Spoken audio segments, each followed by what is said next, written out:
హైదరాబాద్ లో కన్సల్టేషన్ మరియు 3,500 రూపాయల colour Doppler test Avis hospitals లో ఉచితంగా పొందండి. నమస్తే రమగారు. నమస్తే జయ. రమగారు, ఖలీఫా స్టోరీ చెప్పుకుంటూ ఉన్నాము. ఖలీఫా మస్రూరు జాఫరు టిగ్రిస్ నది దగ్గరకు వచ్చారు. పడవ మీద ఏదో కోలాహలం కనపడుతోంది వీళ్ళకి. ఇక్కడికి ఎందుకు వచ్చారు? ఖలీఫా తిరుగుతాడని తెలీదా అన్నారు కొంతమంది. పడవ వాడిని ఒకడిని అడిగారు, పడవ తీసుకెళ్తావా అని. అప్పుడు వీళ్ళు చూశారు, ఆ పడవ తమ వైపు నుంచి వెళ్తుంటే ఒక చక్కటి బట్టలు ధరించిన ఒక యువకుడు. ఆ బట్టలు ఖలీఫా వేసుకునేలాంటి డ్రెస్సులే అవి. జనరల్గా రాజుగారు వేసుకునేలాంటి బట్టలు ఎవరు వేసుకోగలుగుతారు? క్యాష్ పార్టీలు. అంతేగా. ఆ ఊళ్ళో క్యాష్ పార్టీ అయినప్పటికీ ఖలీఫాని ఇమిటేట్ చేయరు. వీడు పై ఊరివాడా ఒక అనుమానం. అయితే ఈ ఖలీఫాకి ఇలాగా కనపడుతున్న ఈ కుర్రాడికి అటు ఇటుగా నిలబడ్డ వాళ్ళిద్దరూ, ఒకడు ఇంచుమించు జాఫర్ లాగా, రెండోవాడు అటు ఇటుగా మస్రూర్ లాగానే ఉన్నారు. పూర్తిగా అర్థమైంది వీళ్ళకి, ఇదేదో ఏదో జరుగుతోందని తెలిసింది. ఆ పడవాడన్నాడు జాలిగా, బాబు ఖలీఫా మీ ఊరు వాళ్ళు కాదా నాయన, ఏ ఊరు నుంచి వచ్చారు? ప్రతి నెల ఖలీఫా ఊరేగింపు వెళ్తాడే ఆడ పడవలోను అన్న. ప్రతి నెలనా? నేను ఇప్పుడు వెళ్ళాను అనుకుంటున్నాడు ఖలీఫా గారు. వాళ్ళు చూసుకున్నారు, ఏదో జరుగుతోంది, ఇది తెలుసుకోవాలి. ఆ పడవ పెద్ద పడవ అంతా గానా బజానాలతో వెళ్తోంది. సరే ఇక్కడ కనపడ్డ పడవండి 10 దినారాలు ఇస్తాము, ఖలీఫా పడవని వెంబడించి తీసుకెళ్ళమన్నారు. నేను చాలా భయపడ్డాడు ముసలివాడు. ఊరు నాయనో కొంప మునిపోతుంటే ఏం భయం లేదు, స్పీడ్గా వెళ్ళొద్దు, నిదానంగా వాళ్ళు ఎటు వెళ్తున్నారో చూసి అటు తీసుకెళ్ళు, మమ్మల్ని వదిలే, నువ్వు మమ్మల్ని వెనక్కి తీసుకురా ఒక్కర్లా, వదిలేస్తే మేము వెళ్తామన్నారు. సరేనని పడవ ఎక్కారు. ఆ పెద్ద పడవ పోతోంది ముందుకి. వాళ్ళు ఏం చేస్తారు, అట్లా టిగ్రిస్ నదిలో ముందుకెళ్ళి వెళ్ళి ఒక లంకకి పట్టిస్తారు ఆ పడవని. ఎక్కడో ఓ చోట వేస్తారనమాట. ఆ లంక మీద పెద్దగా విశాలంగా గుడారాలు అవి వేసుంటాయి. ఈ పడవలో ఉన్న జనం అంతా దిగుతారు. ఇక్కడ ఉన్న జనం ఎవరు? ఒకటి ఖలీఫా వేషధారిగా ఉన్న మహమ్మద్ అలీ, మస్రూర్ జాఫర్ వేషాల్లో ఉన్న 2 బానిసలు దిగుతారు. అక్కడి నుంచి గానా బజానా జనం అంతా దిగుతారు. అక్కడ చక్కగా వంటలు చేస్తారు, బ్రహ్మాండంగా వండుకుని తర్వాత గానా బజానా జరిగి తాగి తిని జరిగిన అవమానాన్ని మర్చిపోయే ప్రయత్నం చేస్తాడనమాట అబ్బాయి. సరే వీళ్ళు ఏం చేశారు, ఆ పడవ వాళ్ళు సెటిల్ అయిపోయి వీళ్ళంతా గుడారాలు వ్యవహారాలు అన్నీ అయ్యాక మన వాళ్ళు 3 అసలు హీరోలు, రాజుగారు, మంత్రి, వేత్రహస్తుడు, 3 ఏం చేశారు, ఆ లంకకు ఒక్క అడుగు యువతలుగా దిగి తాపీగా మెల్లిగా అడుగులు వేసుకుంటూ అక్కడికి వెళ్ళారు. వెళ్ళేసరికి వీళ్ళు అక్కడ విందు ఏదో మొదలుపెట్టారు. విందులోకి వెళ్ళిపోదాం అనుకునేసరికి అక్కడ జమాజట్టీలాగా ఉన్న బానిసలు వాళ్ళు అటెంటివ్గా ఉన్నారు. ఎవరైనా వస్తే పట్టేసేందుకు సిద్ధంగా పట్టేసుకున్నారు. అత్తేరి మీరు ఇట్లా ఖలీఫా విందులోకి రాదలుచుకుంటారా, ఎవరు మీరు ఏమిటైనా కేకలు పెట్టేసరికి వీళ్ళేమన్నారు, వ్యాపారస్తులము, ఇక్కడ ఖలీఫా గొప్ప విందిస్తారని తెలిసి ఆ విందులో మేము కూడా భాగస్వాములు అవ్వడానికి వచ్చాం, ఆయనతో కలిసి విందు ఆరగించడానికి వచ్చామంటే వీళ్ళకి సహపంక్తి భోజనం పెట్టడం అనేది ఒక ఫ్యాన్సీగా ఉంటుంది. ఒకే పాత్రలోంచి తీసుకుని తినే విధానం కూడా కనపడుతుంది జయ. ఎవరో ఒకళ్ళు ఉండాలి తమతో పాటు భోజనానికి. పై ఊరి వ్యాపారస్తులకి భోజనం పెట్టే తినటం వ్రతంగా కూడా మనకి అరేబియన్ నైట్స్లో కనపడుతుంది. రోజు ఒక కొత్త వ్యక్తితో భోజనం చేయాలి. ఆ ఊళ్ళోకి వచ్చిన వ్యక్తులు లాక్కుపోతారు వాళ్ళ ఇంటికి.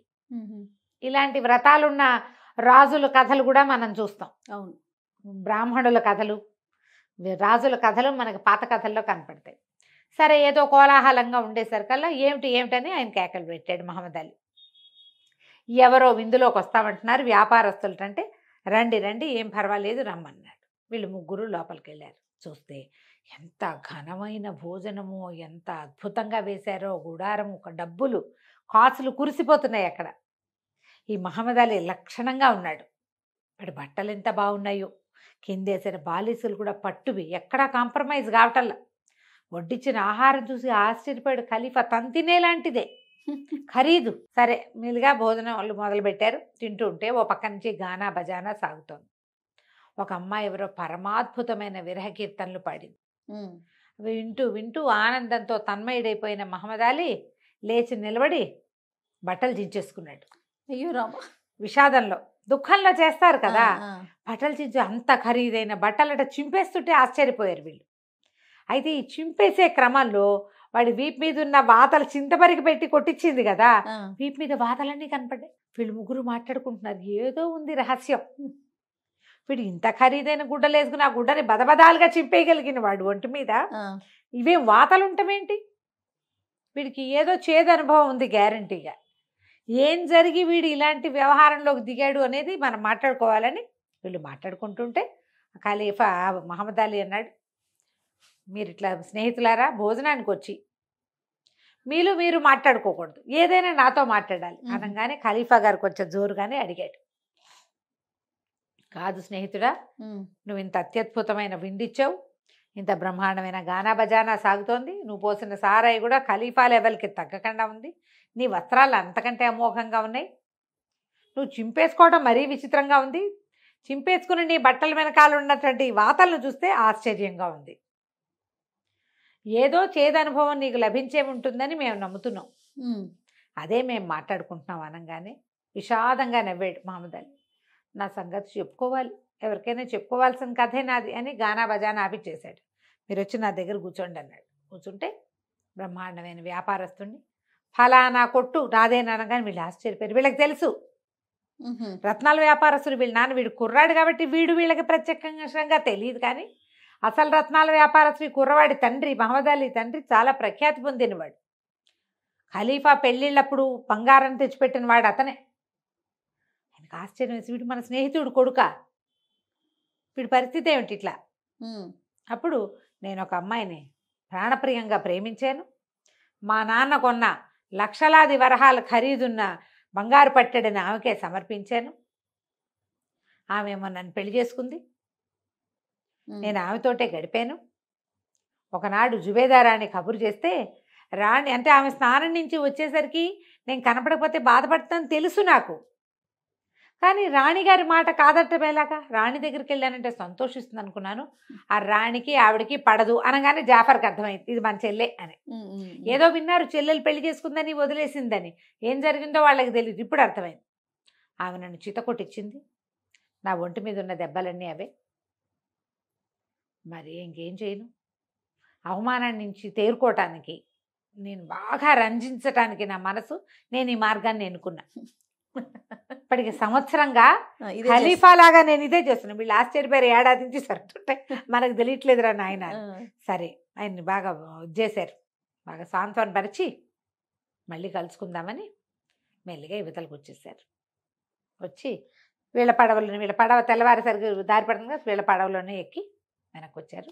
మర్నాడు ఏం చేశాడు ఖలీఫా, సభ తీర్పిచ్చి మహమ్మద్ అలీని పిలిపించాడు. అతనితో పాటు జాఫర్ చెల్లెల్ని కూడా రమ్మన్నారు. ఓహో, చూపించారు. ఈ మనిషిని ఎరుగుదువా అని అడిగారు. వీడెవడో నాకు తెలియదు అంది ఆవిడ, కొట్టించి కూడా. అప్పుడు ఆయన, నువ్వు నిన్న రాత్రి మాకేం చెప్పావు అది సభకి చెప్పాలి. నువ్వు ఓ పిల్లని ప్రేమించి దాన్ని వివాహం చేసుకుని దానికి ఇంత బంగారం ధారపోసి ఒక తెలియక చేసిన ఒక పొరపాటుకి ఇలాంటి శిక్ష అనుభవించండి. వీడు అనుభవిస్తున్నాడు, ఇంకా స్టిల్ అవమానంలోనే ఉన్నాడు. పోనీ కొడితే కొట్టింది, మళ్ళీ కావలించుకుంటే వీడికి వచ్చిన అభ్యంతరం ఏం లేదు. అన్నీ కొట్టి తర్వాత ఐఎమ్ సారీ అంటే కోపంలో కొట్టానంటే సరిపోతుంది. ఇప్పుడు అవే కదా మన సంగతులు, చిత కొట్టేయటం, సారీ అంటాం. అప్పుడు ఇవన్నీ విని అతను ఎంత బాధపడుతున్నాడో, ఏం చేస్తున్నాడో, సంవత్సరంగా తన సంపదంతా ఎట్లా టిగ్రిస్ నది మీద పడవ ప్రయాణంలో వెళ్తూ ఆ దుఃఖాన్ని ఎలా వెళ్ళబోసుకుంటున్నాడో అదంతా తెలుసుకుంది అమ్మాయి. తెలుసుకున్నాక జాఫర్ చెల్లెల్ని అడిగాడు ఖలీఫా, అమ్మాయి ఒక మంచి పెళ్లి కొడుకు, వీడు చాలా మంచివాడు, వీడిని పెళ్లి చేసుకుంటావా అంటే, మీరు చెప్తే ఎందుకు చేసుకోనండి అంది. అనగానే వెంటనే నేను పిలిచి ఖాజీని పిలిచి జాఫర్ చెల్లెలకి మహమ్మద్ అలీకి పెళ్లి చేసేశారు. మళ్ళీ పెళ్లి చేసి మళ్ళా ఈ జాఫర్ చెల్లెలింటికి మహమ్మద్ అలీని పంపించారు. ఆ తర్వాత అతను బ్రహ్మాండంగా రత్నాల వ్యాపారం చేశాడు. రాజుగారితో చాలా క్లోజ్గా ఉండేవాడు. అప్పటిదాకా ఖలీఫా గారికి టిగ్రిస్ నది మీద పడవలో వెళ్ళటము, ఒక లంకలో గానా బజానా చేయటం ఆ ఊహ కూడా రాల. వీడికి వచ్చింది ఆ ఫ్యాన్సీ ఐడియా. ఆ తర్వాత ఆయన ప్రతి వెన్నెల రాత్రి టిగ్రిస్ నది మీద నౌకాయానానికి వెళ్ళి ఉట్టిగా పడవతో తిరగటం కాకుండా ఓ బ్రహ్మాండమైన లంకను సెటప్ చేసుకుని అక్కడ చక్కగా గానా బజానా చేసుకుని తెల్లవార్లు వెన్నెట్లో గడిపి రావడాన్ని అలవాటు చేసుకున్నాడు. మహమ్మద్ అలీ ప్రతి ఆయన ట్రిప్పులోనూ ఆయన ఖలీఫా గారి ప్రతి ట్రిప్పులోనూ మహమ్మద్ అలీ కూడా ఆయన వెనకాలే వెళ్ళేవాడు. కథ కంచికి మనం ఇంటికి. బాగుంది రమ్మగారు. నమస్తే అండి. నమస్తే.